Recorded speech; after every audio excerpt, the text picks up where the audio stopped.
Hey friends, let's complete a $100 project in 3 minutes. I started off with an 8x4 hardboard that I got cut down to my desired length and some peel and stick wallpaper from Amazon.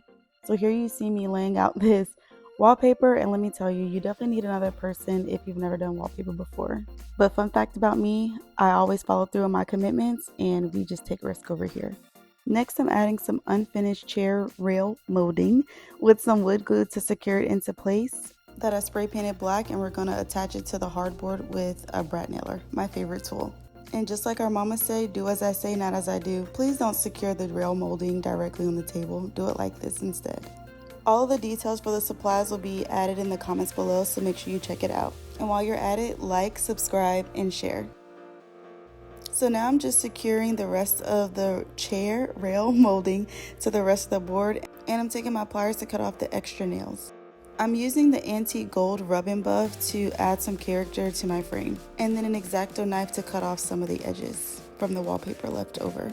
Okay y'all, this part of the project almost took me out, so I grabbed some drill bits to drill some pilot holes for the cleat picture hanger.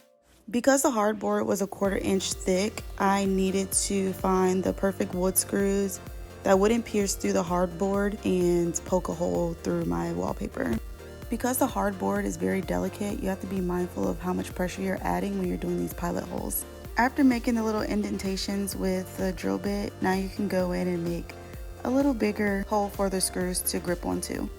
One thing about me and DIY projects, I always put everything back where I found it. Now that you made all the pilot holes, you can go ahead and add in the wood screws, but make sure you don't screw it in too far so it doesn't pierce through the hardboard.